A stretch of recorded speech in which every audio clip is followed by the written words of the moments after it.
તો મિત્રો જોઈ લો, આ છે ગમન બુઆજીનું ઘર અને તેમનો બંગલો એ છે અને આ બાજુ બધી ગાયો ચરે છે. જોઈ લો, હોમસ દીપોમાનું મંદિર. તો સ્વાગત છે મિત્રો આજના એક નવા બ્લોગની અંદર. તો જોઈ લો, આપણે આજે ગાયો પીવરાવા લઈને નીકળી ગયા છીએ. તો મળીએ ત્યાં સુધી જોડાયેલા રહેજો અમારા બ્લોગની અંદર.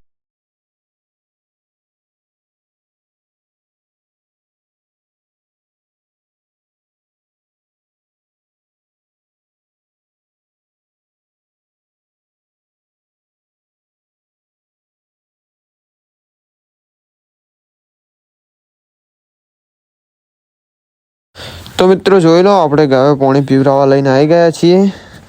આ તલાઈમાં ગાયો પાણી પાવાની છે. જોઈ લો, આ બાજુ જે આ તલાઈ તમને દેખાઈ રહ્યું છે તેમાં ગાયો પાણી પીવરાવાની છે. તો જોઈ લો, આ બાજુ ગાયો પાણી પીવા આવી જ રહી છે ગાઈસ. બધી ગાયો આવી જાય ને પાણી પાઈ દઈએ. ત્યાં સુધી જોડાયેલા રહેજો બ્લોગની અંદર.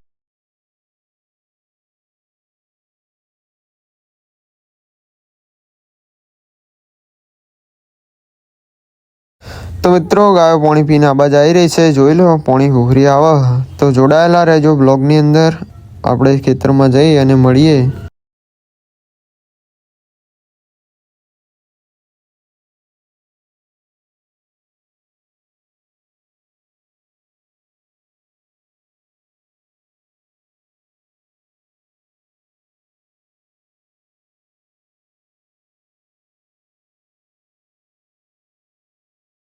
તો મિત્રો આપણે આયા ખેતરમાં આવી ગયા. જોઈ લો, જે આ ભૂકો દેખાય છે મઠનો, તેમાં ગાયો બધી મેળવાની છે. તો જોઈ લો, ગાયો આવી ગઈ છે. જોડાયેલા રહેજો બ્લોગની અંદર. મળીએ પછી.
તો મિત્રો આપણે આમાં ઘર બાજુ નીકળી ગયા છીએ. જોઈ લો, તો ઘરે પૂળા આવેલા છે, તેમાં ગાયો મેકવાની હે. તો જોડાયેલા રહેજો બ્લોગની અંદર. મળીએ ત્યાં જઈને. તો મિત્રો આપણા એરા પૂળા આવ્યા હતા, એમાં ગાયો મેકી દીધી છે. જોઈ લો, જે હોમું દેખાય છે એ દીપોમાનું મંદિર છે અને એની બાજુમાં નાખ્યા છે પૂળા. તો જોઈ લો, ગાયો અત્યારે પૂળા ખાઈ રહી છે. એક ટ્રેક્ટર પૂળા આવ્યા હતા, એમાં ગાયો મેકી દીધી છે. તો જોઈ લો.